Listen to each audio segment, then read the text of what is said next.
आगमन,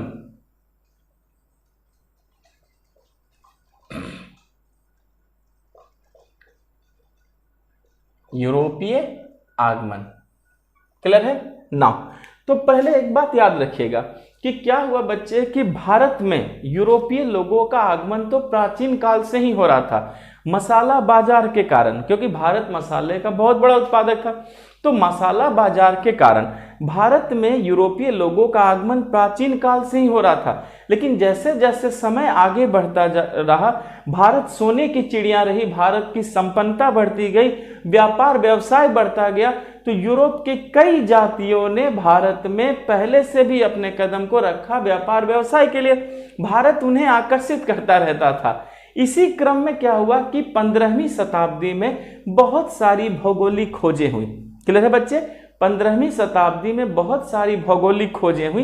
इन भौगोलिक खोजों से क्या हुआ कि विश्व के देश एक दूसरे के संपर्क में आए, एक दूसरे के करीब आए, व्यापार व्यवसाय के नए मार्ग मिलने लगे, और इन नए मार्ग मिलने से यूरोपीय लोगों का भारत में आगमन भी क्या होने लगा? शुरू होने लगा। तो याद रखिएगा कि 15वीं शताब्दी में इसी क्रम में एक कोलंबस नाम का व्यक्ति था। ठीक है, कोलंबस जो है स्पेन से चला था, कोलंबस स्पेन से चला था भारत के लिए। किसके लिए? भारत के लिए। लेकिन इस बात को याद रखिएगा, लेकिन वह अमेरिका पहुंच गया। लेकिन वह कहां पहुंच गया? अमेरिका पहुंचा। क्लियर है? तो आप इससे अंदाजा लगाइए कि कोलंबस जो है वो भारत के समुद्री रास्ते की खोज के लिए निकला था। तो कोलंबस स्पेन से चला था भारत के लिए, लेकिन पहुंच कहां गया? अमेरिका पहुंच गया। यानी कोलंबस ने अमेरिका को अपना ढूंढ निकाला। उसी क्रम में एक व्यक्ति था बच्चे, वो 1487 में, क्लियर है, 1487 में, जिसे हम कहते हैं बार्थोलोम्यू डायस। क्या नाम था उसका? Bartholomew Dias. तो याद रखिएगा कि एक यात्री था जिसका नाम था बार्थोलोम्यू डायस। तो बार्थोलोम्यू डायस 1487 में, क्लियर है बच्चे, 1487 में दक्षिण अफ्रीका के आशा अंतरीप, क्लियर है, हम इसे उत्तम आशा भी कहते हैं। क्लियर है बच्चे? उत्तम आशा। तो याद रखिएगा कि बार्थोलोम्यू डायस 1487 में दक्षिण अफ्रीका के आशा अंतरीप पहुंच गया। कहां पहुंच गया? आशा अंतरीप पहुंच गया। तो हम देख सकते हैं कि बार्थोलोम्यू डायस ने 1487 में दक्षिण अफ्रीका के आशा अंतरिप तक के रास्ते की खोज कर दी। क्लियर है? तो याद रखिएगा कि बार्थोलोम्यू डायस भी अपने आप में बहुत इंपॉर्टेंट है कि कम से कम ये दक्षिण अफ्रीका के उत्तम आशा द्वीप तक तो पहुंच ही गया। अच्छा, इसके बाद क्या हुआ कि एक व्यक्ति था जिसका नाम था वास्को डी गामा। क्लियर बच्चे? Vasco D gamma. क्लियर है? तो याद रखना है कि फिर वास्को डी गामा भी आगे की ओर बढ़ा, और वास्को डी गामा 17 मई, वास्को डी गामा 17 मई 1498 को भारत के समुद्री रास्ते को खोज की।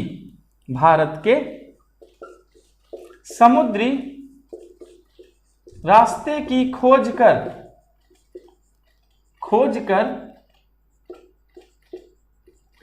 पश्चिमी तट के कालीकट बंदरगाह पहुंच गया। पश्चिमी तट के कालीकट तट पर पहुंच गया, या कालीकट पहुंच गया। क्लियर है बच्चे? तो याद रखिएगा कि बार्थोलोम्यू डायस दक्षिण अफ्रीका के आशा अंतरिप तक पहुंच गया था 1487 में। उसके बाद वास्को डी गामा 17 मई 1498 को, वास्को डी गामा 17 मई 1498 को भारत के पश्चिमी तट पर बंदरगाह था कालीकट, वहां पहुंचकर भारत के नए समुद्री मार्ग की उसने खोज कर दी।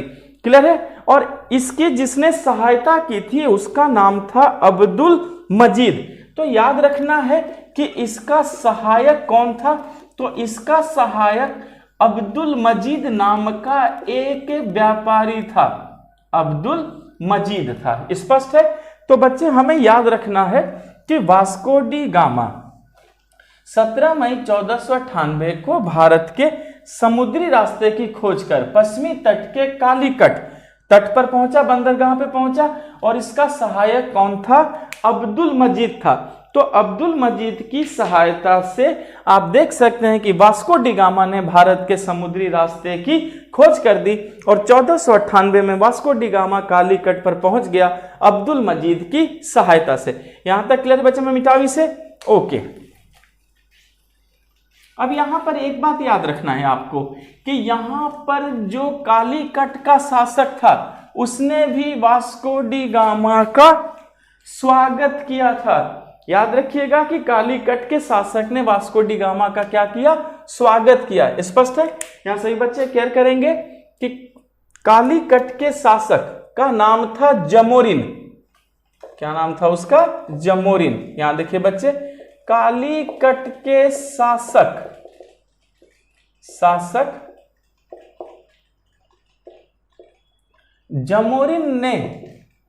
जमोरिन ने इसका स्वागत किया। स्पष्ट है।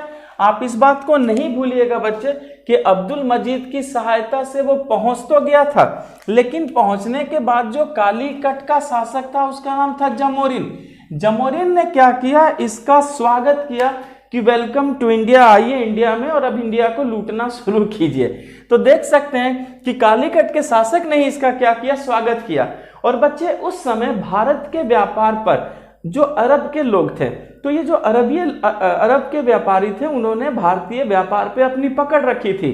तो जमोरिन ने जब वास्को डी गामा का स्वागत किया था तो अरबी लोग जो थे वो इस बात से नाराज हो गए थे। तो याद रखेंगे कि पुर्तगाली जब ये वास्को डी गामा भारत आए थे और जमोरिन ने स्वागत किया था तो जो अरब व्यापारी थे वो जमोरिन से क्या हो गए थे, नाराज हो गए थे।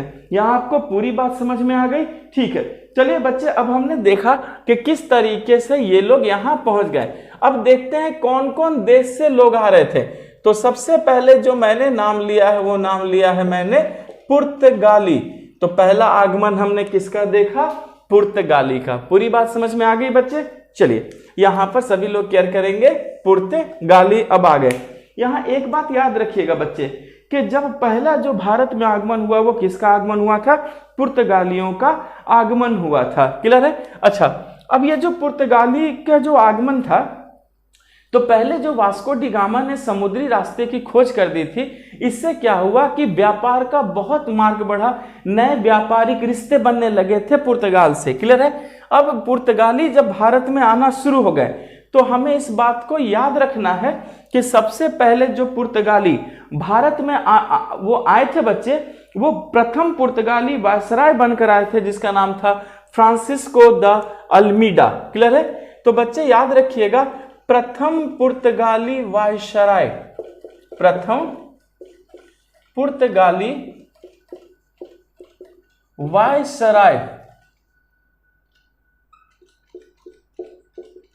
फ्रांसिस्को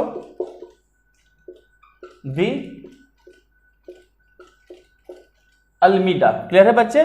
प्रथम पुर्तगाली viceroy Francisco de Almeida Bharat आया। क्लियर है? तो यहां सभी बच्चे याद रखिएगा कि प्रथम पुर्तगाली वायसराय जो बनकर के भारत में पहुंचा उसका क्या नाम दिया गया, उसका नाम दिया गया फ्रांसिस्को द अल्मीडा। अब ये जो फ्रांसिस्को द अल्मीडा भारत आया बच्चे, ये आया था 1505 में। इस बात को याद रखना है, ये कब आया था, 1505 में। तो इसने क्या किया, सबसे पहले याद रखिएगा इसने समुद्र नीति को महत्व दिया था। क्लियर है? इस बात को याद रखना है कि इसने समुद्र नीति को महत्व दिया था। ये इसकी खूबी थी क्योंकि ये जानता था कि समुद्री रास्ते से ही व्यापार हो सकती है और उसी रास्ते से हमें विश्व में बढ़ना है। तो जो अल्मीडा था उसने क्या किया था कि अपनी समुद्र नीति को ही उसने क्या किया था, बहुत महत्व दिया था। और बच्चे इसने हिंद महासागर में पुर्तगालियों की स्थिति को मजबूत करने का प्रयास किया था। ये दोनों बात आप याद रखिएगा कि हिंद महासागर में पुर्तगालियों की स्थिति को मजबूत किया था, पुर्तगालियों को मजबूत करने का प्रयास किया, पुर्तगालियों को मजबूत करने का प्रयास किया। पूरी बात समझ में आ गई है? तो आप इस बात को नहीं भूलेंगे कि प्रथम पुर्तगाली वायसराय जो भारत आया था कौन था? Francisco de Almeida. और इसने हिंद महासागर में पुर्तगालियों की स्थिति। नमस्कार दोस्तों, मैं अनूप कुमार श्रीवास्तव आप लोगों का स्वागत करता हूं। तो बच्चे चलिए, पिछली क्लास में हमने अल्मीडा के बारे में पढ़ा, फ्रांसिस्को द अल्मीडा के बारे में, और मैंने लास्ट आपको क्या बताया था कि इसने हिंद महासागर में पुर्तगालियों को मजबूत करने का काम किया। मतलब इसने समुद्र नीति पर ध्यान दिया पहले और हिंद महासागर में पुर्तगालियों की स्थिति को मजबूत किया। अब जो अल्मीडा था वो भारत में 1509 ईस्वी तक रहा, उसके बाद वो चला गया। क्लियर है? अब उसके बाद जो है नया पुर्तगाली वायसराय बनकर आया और जिसका नाम था अल्फांसो द अल्बुकर्क। क्लियर है बच्चे? चलिए सभी लोग यहाँ ध्यान देंगे कि 1509 में जब वो चला गया अल्मीडा, तो हमें याद रखना है कि 1509 में अल्फांसो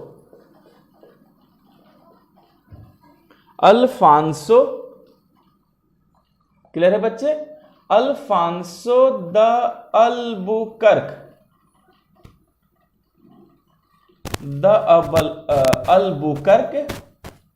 भारत में पुर्तगाली वायसराय बनकर आया। भारत में पुर्तगाली वायसराय बनकर आया। पूरी बात समझ में आ गई? तो याद रखना है कि 1509 में अब जो भारत आ रहा है पुर्तगाली वायसराय बनकर, वो कौन आया? Alfonso de Albuquerque. क्लियर है बच्चे? अच्छा, अब यहाँ एक बात याद रखिएगा कि अल्बुकर्क जब भारत आया वायसराय बनकर, तो ये कब आया था? 1509 ईस्वी में। तो जब ये आया तो इसने क्या किया कि 1510 ईस्वी में, ठीक एक साल के बाद, इसने बीजापुर के जो सुल्तान थे जिनका नाम था यूसुफ आदिल शाह, तो इसने बीजापुर के सुल्तान यूसुफ आदिल शाह से गोवा नाम के क्षेत्र को क्या किया? छीन लिया। पूरी बात समझ में आ गई बच्चे? तो फिर याद रखना है कि 1510 में अल्बुकर्क ने क्या किया? अल्बुकर्क ने बीजापुर के सुल्तान यूसुफ आदिल शाह, आप नाम याद रखेंगे बच्चे, ये इंपॉर्टेंट है। बीजापुर के सुल्तान यूसुफ आदिल शाह से गोवा को छीन लिया। गोवा को क्या किया बच्चे? इसने छीन लिया या कब्जा कर लिया। पूरी बात समझ में आ गई? तो याद रखेंगे कि 1510 में अल्बुकर्क ने जब बीजापुर के सुल्तान यूसुफ आदिल शाह से गोवा को छीना, तो गोवा जो है क्या इनके लिए महत्वपूर्ण क्षेत्र हो गया। इस बात को आपको सभी बच्चे को याद रखना है, ठीक है? कि बीजापुर के सुल्तान थे यूसुफ आदिल शाह से गोवा को किसने छीना था? अल्बुकर्क ने छीना था। और कब छीना था बच्चे? 1510 ईस्वी में। यहां आपको पूरी बात समझ में आ गई? ठीक है। फिर याद रखिएगा कि पुर्तगालियों ने अपनी पहली व्यापारिक कोठी, क्लियर है बच्चे? पुर्तगालियों ने अपनी पहली व्यापारिक कोठी, अपनी पहली व्यापारिक कोठी कोचीन में खोला। कहां खोला था? कोचीन में खोला। इस बात को याद रखना है आपको कि पुर्तगालियों की जो पहली व्यापारिक कोठी थी वो कहां पर थी बच्चे? तो वो थी कोचीन में। स्पष्ट है? ठीक है ना। लेकिन आपको एक बात यहां पर एक इंपॉर्टेंट बात याद रखना है कि पुर्तगालियों ने जो बीजापुर के सुल्तान से गोवा को छीना था, तो इन लोगों ने क्या किया? गोवा को अपनी संस्कृति का महत्वपूर्ण केंद्र बनाया था। इस बात को याद रखिएगा बच्चे, ये भूलिएगा नहीं आप लोग कि गोवा को संस्कृति का महत्वपूर्ण केंद्र बनाया। यानी पुर्तगालियों ने गोवा को अपनी संस्कृति का क्या किया बच्चे, केंद्र बना दिया, केंद्र बनाया। लेकिन पहली व्यापारिक कोठी जो इन लोगों ने खोला था, वो पहली व्यापारिक कोठी कहाँ खुली थी, वो खुली थी कोचीन में, और गोवा क्या बन गया, इनकी संस्कृति का केंद्र बन गया। क्लियर है। अच्छा, फिर एक बात याद रखिएगा कि अल्बुकर्क ने यहाँ पर अपना दिमाग लगाया। उसने ये सोचा कि पुर्तगालियों की आबादी को कैसे बढ़ाया जाए ताकि इस पूरे क्षेत्र पे पुर्तगालियों का कब्जा हो। तो सभी बच्चे याद रखना कि अल्बुकर्क ने ही भारतीय स्त्रियों से विवाह को प्रोत्साहन दिया ताकि पुर्तगालियों की आबादी अपने आप क्या हो जाए, बढ़ती जाए। पूरी बात समझ में आ गई बच्चे। तो आप लोग सभी लोग याद रखेंगे कि अल्बुकर्क ने भारतीय स्त्रियों से, अल्बुकर्क ने क्या किया था बच्चे, भारतीय स्त्रियों से विवाह को प्रोत्साहन दिया। भारतीय स्त्रियों से विवाह को क्या किया, प्रोत्साहन दिया। वो इसलिए प्रोत्साहन दिया ताकि पुर्तगालियों की आबादी बढ़ती जाए। तो देख सकते हैं कि अल्बुकर्क ने दिमाग लगाया और भारतीय स्त्रियों से विवाह को भी क्या कर दिया बच्चे, इसने प्रोत्साहित किया ताकि अपने आप जो है पुर्तगालियों की आबादी भी धीरे धीरे क्या हो जाए, बढ़ती जाए। क्लियर है। अच्छा, फिर आपको याद रखना है कि 1518 में इन लोगों ने क्या किया, पुर्तगालियों ने, ये सब इंपॉर्टेंट बातें हैं जो आपको पूरी जानकारी रखनी है। तो 1518 में पुर्तगालियों ने कोलंबो में, कहां बच्चे, कोलंबो में, जो कि आज श्रीलंका की कैपिटल कहलाती है। तो याद रखना है कि 1518 में पुर्तगालियों ने कोलंबो में, क्लियर है, एवं बाद में मलक्का में भी अपनी व्यापारिक कोठी खोली थी। ये बहुत इंपॉर्टेंट है कि 1518 में पुर्तगालियों ने कोलंबो में और बाद में मलक्का में अपनी व्यापारिक कोठी खोली, क्योंकि बच्चे ये पूरे मसाला बाजार पर नियंत्रण करना चाहते थे। तो भारत के बाहर भी इन्होंने क्या हुआ, अपनी व्यापारिक कोठी बनाई थी। कहां, 1518 में कोलंबो में, और कोलंबो में बनाने के बाद में फिर उन लोगों ने कहां बनाया था, मलक्का में। तो आपको ये याद रखना है, ये भूलना नहीं है, ये भी क्या है, बहुत ही इंपॉर्टेंट है। स्पष्ट है। अच्छा, तो हमने देखा कि किस तरीके से पुर्तगाली धीरे धीरे भारत में अपने कदम बढ़ा रहे थे। लेकिन बच्चे याद रखिएगा कि गोवा भारत के पश्चिमी तट की तरफ है। क्लियर है। और इन्होंने जो कोचीन खोला वो भी भारत के पश्चिमी तट पर है। लेकिन पुर्तगालियों ने भारत के दक्षिण पूर्वी तट पर भी अपनी एक व्यापारिक कोठी बनाई थी। क्लियर है। तो हमें यह जानना है कि इन्होंने जो भारत के दक्षिण पूर्वी तट पर अपनी व्यापारिक कोठी बनाई थी, उस व्यापारिक कोठी का क्या नाम है। यहां आपको पूरी बात समझ में आ गई है। पहले ये मैं मिटाऊं, ये सभी बच्चे लिख चुके हैं आप लोग। देखिए, मैं बोर्ड के साइड हो जाता हूं ताकि आप स्क्रीनशॉट ले सकें या पूरी नोट्स को बखूबी लिख सकें आप। यहां पूरी बात समझ में आ गई। चलिए मैं मिटाता हूं, फिर आगे बढ़ते हैं हम इसे ना। अब बच्चे याद रखना है कि दक्षिण पूर्वी जो तट है भारत का, वहां पर भी पुर्तगालियों की एकमात्र बस्ती थी बच्चे, जिसका नाम था सैन थोमे। क्लियर है। तो आपको यह भी याद होना चाहिए, हो सकता है आपसे यह भी प्रश्न पूछ दे। तो सभी बच्चे याद रखना है कि दक्षिण पूर्वी तट पर व्यापारियों पुर्तगालियों की, दक्षिण पूर्वी तट पर पुर्तगालियों की एकमात्र बस्ती थी। पुर्तगालियों की एकमात्र बस्ती, बस्ती मतलब बच्चे जहां ये रहते थे, एकमात्र बस्ती, जिसका क्या नाम था, सन थोमे। क्या नाम था बच्चे, सन थोमे थी। पूरी बात समझ में आ गई। तो याद रखना है आपको कि दक्षिण पूर्वी तट पर पुर्तगालियों की एकमात्र बस्ती, जिसका क्या नाम था, सन थोमे।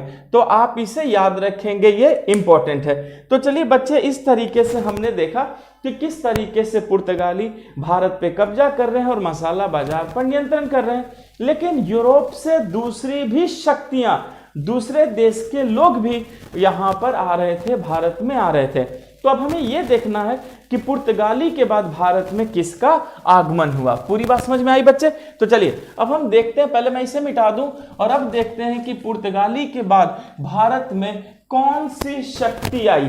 तो बच्चे पुर्तगाली के बाद भारत में जिनका आगमन हुआ वो डचों का आगमन हुआ। किनका आगमन हुआ बच्चे? डच आगमन।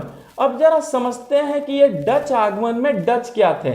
तो बच्चे याद रखिएगा कि ये जो डच लोग थे ये यूरोप में एक देश है जिसका नाम क्या है? हॉलैंड।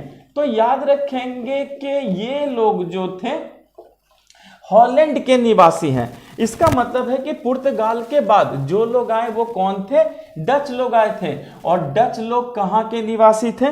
तो सभी बच्चे याद रखिएगा कि जो डच लोग थे वो हॉलैंड के निवासी थे। क्लियर है? अच्छा, इनका उद्देश्य क्या था? याद रखिएगा कि इनका एकमात्र उद्देश्य था, देखिए सबसे पहले हम इनके उद्देश्य पे बात करेंगे। इनका एकमात्र उद्देश्य था कि दक्षिण पूर्वी एशिया के मसाला बाजार में, याद रखिएगा सभी बच्चे भूलेंगे नहीं कि इनका एकमात्र उद्देश्य था कि दक्षिण पूर्व एशिया के मसाला बाजार में इन्हें सीधा प्रवेश मिले। क्या बच्चे? सीधा प्रवेश करना। तो आप लोग भूलेंगे नहीं कि ये डचों लोगों का एकमात्र उद्देश्य था। इनका उद्देश्य ये था कि ये दक्षिण पूर्व एशिया के मसाला बाजार में सीधे प्रवेश कर जाएं, इन्हें कोई भी डिस्टर्ब न करे। क्लियर है बच्चे? अच्छा, अब याद रखिएगा कि सबसे पहले 1596 में ही एक डच नागरिक भारत आ चुका था। क्लियर है? तो याद रखना है कि 1596 में प्रथम डच नागरिक जिसका नाम था कार्नेलिस। क्लियर है बच्चे? जिसका क्या नाम था? कार्नेलिस डहस्तमान भारत आ चुका था। क्लियर है? तो आप इसे याद रखेंगे कि 1596 में ही प्रथम डच नागरिक आ चुका था भारत में बच्चे, जिसका नाम था कार्नेलिस डहस्तमान। क्लियर है? तो हम भूलेंगे नहीं कि 1596 में प्रथम डच नागरिक कार्नेलिस डहस्तमान जो था वो भारत आ चुका था। लेकिन बच्चे इसकी जो कंपनी की स्थापना हुई थी, हमें यह भी याद रखना है कि डच ईस्ट इंडिया कंपनी की स्थापना कब हुई। क्लियर है बच्चे? तो हमें याद रखना है डच ईस्ट इंडिया कंपनी की स्थापना 1602 में हुई थी। स्थापना कब हुई थी? 1602 में हुई थी। तो आपको यह याद रखना है बच्चे कि डच ईस्ट इंडिया कंपनी जो बनी थी ये कंपनी 1602 में बनी थी। लेकिन 1602 में कंपनी बनी थी और उससे पहले 1596 में एक डच नागरिक जिसका नाम था कार्नेलिस डहस्तमान वो भारत आ चुका था। क्लियर है बच्चे? अच्छा, अब एक बात याद रखिएगा कि जब ये भारत आए तो इनका संघर्ष किससे हुआ? इनका संघर्ष पुर्तगालियों से हुआ। भूलेंगे नहीं बच्चे कि जब ये भारत आए तो इनका संघर्ष किससे हुआ? पुर्तगालियों से हुआ। पूरी बात समझ में आ गई? तो आप बच्चे याद रखना है कि डच शक्ति का भारत में जो संघर्ष हुआ था वो पुर्तगालियों से हुआ था, क्योंकि पुर्तगाली भारत आ चुके थे।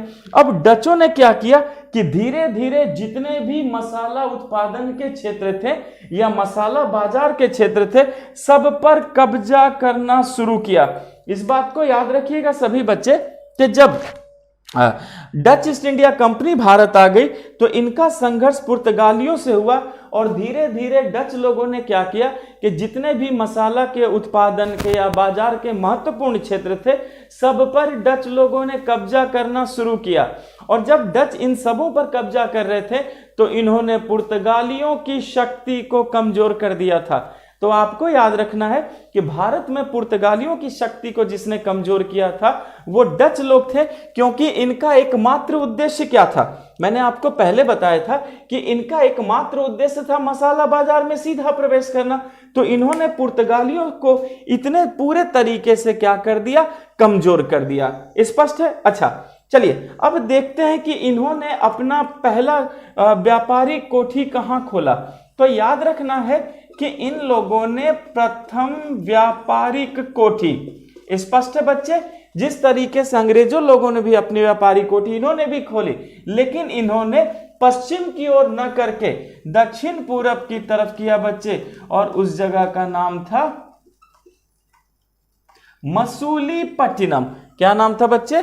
मसूलीपट्टनम। तो सभी लोग याद रखेंगे कि डच लोगों ने अपनी प्रथम व्यापारी कोठी मसूलीपट्टनम में खोली थी, और ये कब खोली थी? तो 1605 में। क्लियर है? तो 1605 में प्रथम व्यापारी कोठी मसूलीपट्टनम में खोली, तथा दूसरी, ये भी जान लीजिए, तथा दूसरी इन लोगों ने कहां खोला था? दूसरी कोठी, तथा दूसरी कोठी बच्चे इन लोगों ने पुलिकट में खोला। कहां बच्चे?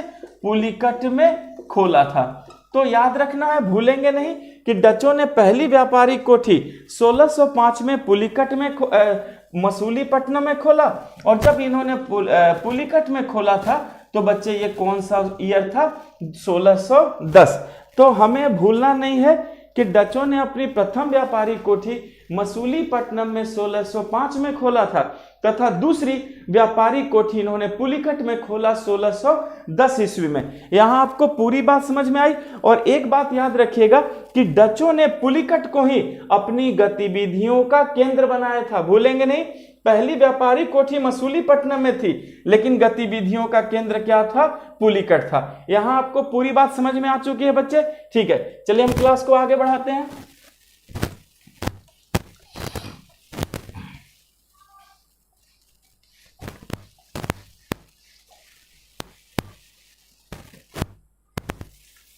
अच्छा, अब याद रखेंगे कि पुलिकट को अपनी गतिविधि का केंद्र बनाया। पुलिकट को डचों ने अपनी गतिविधि का केंद्र बनाया। क्या बनाया था बच्चे? अपनी गतिविधि का केंद्र बनाया। स्पष्ट है? और एक चीज और याद रखिएगा, पुलिकट में इन लोगों ने क्या किया? और सोने के सिक्के, सोने के सिक्के बच्चे, सोने के सिक्के को ही पैगोडा बोला जाता था। क्या बोला जाता था? पैगोडा। सोने के सिक्के ढालने का केंद्र भी बनाया। ढालने का क्या बनाया? केंद्र बनाया। पूरी बात समझ में आ गई? तो आप सभी बच्चे इस बात को याद रखना है कि पुलिकट को ही डचों ने अपनी गतिविधि का केंद्र बनाया था। यानी डचों की गतिविधि का केंद्र क्या था? पुलिकट था, और यहीं पर सोने के सिक्के, पैगोडा ढालने का इन लोगों ने क्या बनाया बच्चे? केंद्र बनाया। और इस तरीके से डच शक्ति अपना काम कर रही थी। लेकिन याद रखेंगे कि धीरे धीरे इंग्लैंड की भी कंपनी आ चुकी थी, अंग्रेज भी आ चुके थे, ईस्ट इंडिया कंपनी आ चुकी थी। तो डचों का अंतिम रूप से खात्मा जो है इसी ईस्ट इंडिया कंपनी ने कर दिया, यानी कि अंग्रेजों ने किया। तो इस बात को याद रखिएगा बच्चे कि भारत में डचों का अंतिम रूप से पतन, डचों का अंतिम रूप से पतन किसने किया? अंग्रेजों ने किया बच्चे, अंग्रेजों ने किया। क्लियर है? अंग्रेजों ने किया। और किसमें किया बच्चे? उस युद्ध का नाम था वेदरा का युद्ध। क्या नाम था? वेदरा का युद्ध, जो 1759 में हुई थी। तो ये सब बहुत इंपॉर्टेंट है, आप भूलेंगे नहीं कि डचों का अंतिम रूप से पतन अंग्रेजों ने कर दिया। किस युद्ध में किया? वेदरा के युद्ध में, जो 1759 में थी। तो आपसे पूछा जाएगा कि वेदरा का युद्ध किसके बीच हुआ था? तो आप बोलेंगे डच और अंग्रेज के बीच। क्लियर है? अच्छा, एक चीज और याद रखना है कि अंग्रेजी सेना का नेतृत्व किसने किया था जिसमें इन्हें ये जीत मिली? तो बच्चे हमें भूलना नहीं है, इनका भी नाम पूछा जाता है। तो याद रखना है कि अंग्रेजी सेना का नेतृत्व जिसने किया था उसका नाम क्लाइव था। क्या नाम था बच्चे? क्लाइव था। तो अंग्रेजी सेना का नेतृत्व किसने किया था? क्लाइव ने किया था। आप भूलेंगे नहीं। तो वेदरा का युद्ध डचों के लिए अंतिम युद्ध था, जो 1759 में अंग्रेजों के साथ हुआ, और अंग्रेजी सेना का नेतृत्व किसने किया? क्लाइव ने किया, और डच शक्ति को भारत से खत्म कर दिया। उधर पुर्तगाली कमजोर हो चुके थे, और इधर डच भी क्या हुआ बच्चे? कमजोर हो चुके थे। यहां पूरी बात समझ में आ गई। चलिए अब देखते हैं कि डच के बाद भारत में कौन सी कंपनी आई, तो आप लोग समझ ही गए होंगे। अच्छा हाँ, एक चीज और याद रखिएगा बच्चे, मैं आपको बता देता हूं कि डचों ने भारत में, डचों ने वेतनभोगी कर्मचारी रखे। डचों ने ही क्या रखे थे बच्चे? वेतनभोगी कर्मचारी पहली बार रखा था। वेतनभोगी कर्मचारी पहली बार रखा, मतलब बच्चे जो उनके यहाँ काम करते थे, उनके उद्योग में काम करते थे, उनके फैक्ट्री में जो भी काम करते थे, उनके व्यापारी कोठी में, तो ये डच ने ही पहली बार उन लोगों को वेतन देना शुरू किया, सैलरी देना शुरू किया। तो बच्चे वेतन जिनको मिलता है उन्हें वेतन भोगी कहते हैं। तो आप भूलेंगे नहीं कि डचों ने ही भारत में सबसे पहले बच्चे वेतन भोगी कर्मचारियों की नियुक्ति करनी शुरू कर दी थी। यहां आपको पूरी बात समझ में आ गई है? चलिए, सब कुछ लिख लिया आप लोगों ने, बखूबी सीख चुके हैं आप। आपके एक एक प्रश्न बन जाएंगे, कोई भी प्रश्न बाहर नहीं जाने का, इससे क्लियर है। चलिए अब देखते हैं कि इसके बाद भारत में कौन सी विदेशी शक्ति का आगमन हुआ। क्लियर है यहां पर ना? अब बच्चे जो अगली शक्ति का आगमन हुआ भारत में वो थे अंग्रेज। क्लियर है बच्चे? तो चलिए अब देखते हैं अंग्रेजों का आगमन। अब किनका आगमन है बच्चे? अंग्रेज आगमन। स्पष्ट है? तो चलिए अब अंग्रेज आगमन समझते, और याद रखिएगा कि भारत में लंबे समय तक राज किसने किया था? इन्हीं अंग्रेजों ने। तो बच्चे सबसे पहले याद रखेंगे कि इंग्लैंड की रानी एलिजाबेथ प्रथम उस समय थी। क्लियर है बच्चे? इंग्लैंड की रानी एलिजाबेथ प्रथम, ये इंपॉर्टेंट है बच्चे, भूलेंगे नहीं कि ईस्ट इंडिया कंपनी जब बन रही थी, अंग्रेज जब बन रहे थे, तो इंग्लैंड की रानी कौन थी? एलिजाबेथ प्रथम। तो हमें याद रखना है कि इंग्लैंड की रानी एलिजाबेथ प्रथम के समय, प्रथम के समय, क्लियर है बच्चे? प्रथम के समय 31 दिसंबर 1600 को ईस्ट इंडिया कंपनी की स्थापना हुई थी। किसकी स्थापना हुई थी? तो हम क्या कहेंगे? ईस्ट इंडिया कंपनी की स्थापना हुई। पूरी बात आपको समझ में आ गई है बच्चे? तो आप भूलिएगा नहीं कि ठीक 31 दिसंबर 1600 को ईस्ट इंडिया कंपनी की स्थापना हुई। क्लियर है नाउ? तो बच्चे उस समय इंग्लैंड की रानी एलिजाबेथ प्रथम थी, जिसके समय क्या हुआ था? ईस्ट इंडिया कंपनी की स्थापना हुई थी। लेकिन बच्चे ये जानना है कहां स्थापना हुई थी, तो याद रखना कि भारत में। कहां बच्चे? भारत में हुई थी। यानी ईस्ट इंडिया कंपनी की स्थापना 31 दिसंबर 1600 को कहां हुई थी? भारत में हुई थी। स्पष्ट है? अच्छा, रानी ने कंपनी को, इस बात को सभी बच्चे याद रखिएगा कि रानी ने कंपनी को पूर्वी देशों के साथ, पूर्वी देश में भारत भी आता है बच्चे, क्लियर है? तो रानी ने कंपनी को पूर्वी देशों के साथ, पूर्वी देशों के साथ 15 वर्ष का व्यापारिक एकाधिकार दिया था। व्यापारिक क्या दिया था? एकाधिकार दिया था। एकाधिकार का मतलब होता है इंग्लैंड की कोई दूसरी कंपनी उनके पीछे नहीं जाएगी। तो याद रखिएगा, इंग्लैंड की रानी एलिजाबेथ प्रथम के समय 31 दिसंबर 1600 को ईस्ट इंडिया कंपनी की स्थापना भारत में हुई और रानी ने कंपनी को पूर्वी देशों के साथ व्यापार का 15 वर्षों का व्यापारिक एकाधिकार दिया था। तो बच्चे ये व्यापारिक एकाधिकार कितने वर्षों का मिला था? 15 वर्षों का। और ये कहा गया कि आपके पीछे इंग्लैंड की दूसरी कोई कंपनी नहीं जाएगी। पूरी बात समझ में आ गई बच्चे? अच्छा, तो याद रखिएगा कि सबसे पहले जो ईस्ट इंडिया कंपनी थी यह एक निजी कंपनी थी। क्या बच्चे? निजी कंपनी थी और इसमें 217 साझेदार थे, यानी के पार्टनर थे। आप ऐसे समझे, 217 साझेदार थे और ईस्ट इंडिया कंपनी का जो पहला गवर्नर बना उसका नाम था टॉमस स्मिथ।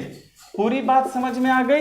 तो बच्चे आप भूलेंगे नहीं कि ये सब इंपॉर्टेंट पॉइंट है कि ईस्ट इंडिया कंपनी एक निजी कंपनी थी जिसमें 217 साझेदार थे और इसका पहला गवर्नर कौन था? टॉमस स्मिथ था। और जो पहली जहाज भारत आई थी बच्चे, उसका नाम क्या था? Red dragon. तो ये भी जान लीजिए कि पहला अंग्रेजी जहाज जो भारत पहुंचा, पहला अंग्रेजी जहाज, उसका क्या नाम था? रेड ड्रैगन नाम था, रेड ड्रैगन था। पूरी बात समझ में आ गई? तो मैं फिर से आपको बता देता हूं कि पूर्वी देशों के साथ 15 वर्षों का व्यापारिक एकाधिकार दिया गया। ईस्ट इंडिया कंपनी एक निजी कंपनी थी, 217 साझेदार थे, पहला गवर्नर टॉमस स्मिथ था और पहला अंग्रेजी जहाज जो पहुंचा था वो क्या था? रेड ड्रैगन था। क्लियर है? अच्छा, अब देखिए इसके बाद क्या हुआ बच्चे कि ठीक 1608 ईस्वी की बात है। ठीक है, 1608 में, यहां बच्चे फोकस कीजिएगा, ये इंपॉर्टेंट बात है। 1608 में जो सम्राट थे, क्लियर है बच्चे, 1608 में सम्राट जेम्स प्रथम थे। कौन था बच्चे उस समय? सम्राट जेम्स प्रथम। तो याद रखिएगा कि 1608 में सम्राट जेम्स प्रथम ने बच्चे कैप्टन हॉकिंस को मुगल बादशाह जहांगीर के दरबार में भेजा। 1608 में सम्राट जेम्स प्रथम ने अपना राजदूत बनाकर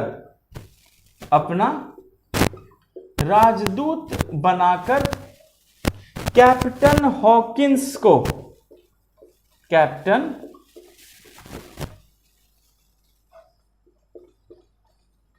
हॉकिंस को मुगल बादशाह जहांगीर के दरबार में भेजा, जहांगीर के दरबार में भेजा। इसका मतलब है बच्चे कि अंग्रेजों ने पहली कोशिश 1608 में ही की थी। याद रखिएगा कि अंग्रेजों ने व्यापारिक कोठी खोलने की पहली कोशिश तो 1608 में ही कर ली। क्यों? क्योंकि 1608 में जो इंग्लैंड में के सम्राट थे, ब्रिटेन के सम्राट जिनका नाम जेम्स प्रथम था, उन्होंने अपना राजदूत बनाकर कैप्टन हॉकिंस को, भूलेंगे नहीं बच्चे, क्या नाम था? कैप्टन हॉकिंस को मुगल बादशाह जहांगीर के दरबार में भेजा कि जाओ जाकर जहांगीर से मिलो। पूरी बात समझ में आ गई? और याद रखना है कि 1609 में दोनों की मुलाकात हुई। भूलेंगे नहीं बच्चे कि 1608 में भेजा, लेकिन दोनों की मुलाकात कब हुई? तो दोनों की मुलाकात हुई 1609 में। तो जब कैप्टन हॉकिंस मुगल बादशाह जहांगीर के दरबार में पहुंचा और 1609 में दोनों की मुलाकात हुई, तो इसने व्यापारिक कोठी की बात की थी। लेकिन क्वेश्चन है कहां खोलने की बात की थी? बच्चे भूलिएगा नहीं कि 1609 में हॉकिंस जो है जहांगीर से मुलाकात हुआ और उसने एक जगह बसने की इजाजत मांगी थी, पर जहांगीर ने नहीं दी थी। तो हमें पहले वो जानना है कि वह जगह कौन थी। पहले मैं इसे मिटा दूं, सभी बच्चे लिख चुके हैं? ओके ना, तो याद रखिए बच्चे, कैप्टन हॉकिंस ने सूरत में बसने की इजाजत मांगी थी। इसका मतलब है अंग्रेजों ने सबसे पहले व्यापारिक कोठी खोलने की कोशिश 1608 में की थी और वो सूरत के लिए की थी। पूरी बात समझ में आ गई? तो याद रखना है कि सूरत में बसने की इजाजत मांगी। सूरत गुजरात में है बच्चे, क्लियर है? सूरत में बसने की इजाजत मांगी, बसने की इजाजत मांगी। पूरी बात समझ में आ गई? तो याद रखना है कि कैप्टन हॉकिंस ने जहांगीर से जब 1609 में मुलाकात की तो उसने कहा कि हमें जो है आप सूरत में बसने की इजाजत दो। पर याद रखिएगा कि उस समय पुर्तगाली व्यापारी भी थे और स्थानीय व्यापारी भी थे। तो पुर्तगाली व्यापारी और स्थानीय व्यापारियों के कहने पर, दबाव या विद्रोह पर जहांगीर ने इसे ये आज्ञा नहीं दी थी। समझ में आया? तो याद रखेंगे इजाजत मांगी, किंतु बच्चे इजाजत नहीं मिली थी, इजाजत नहीं मिली। मतलब जहांगीर ने क्या कर दिया? मना कर दिया, इन्हें बसने की इजाजत मिली ही नहीं थी। यहां आपको पूरी बात समझ में आ गई, स्वीकृति नहीं मिली। अच्छा, लेकिन फिर बच्चे 1611 में अंग्रेजों ने सर्वप्रथम, भूलेंगे नहीं कि 1611 में अंग्रेजों ने सर्वप्रथम, क्लियर है बच्चे, देखिए सूरत में बसने की इजाजत मांगी, नहीं मिला, तो अंग्रेजों ने क्या किया कि 1611 में सर्वप्रथम मसूलीपट्टनम में, कहां बच्चे, मसूलीपट्टनम में व्यापारिक कोठी खोली। मसूलीपट्टनम में इन लोगों ने क्या किया, व्यापारिक कोठी खोली थी। पूरी बात समझ में आ गई? यानी कि पहले 1608 में इन्होंने व्यापारिक कोठी खोलने की कोशिश की थी और कहा, सूरत के लिए इजाजत मांगी थी बच्चे, लेकिन इजाजत नहीं मिली, तो इधर अंग्रेजों ने 1611 में क्या किया, अंग्रेजों ने 1611 में मसूलीपट्टनम में सर्वप्रथम अपने क्या करी, व्यापारिक कोठी खोली। पूरी बात समझ में आ गई? Thank you class.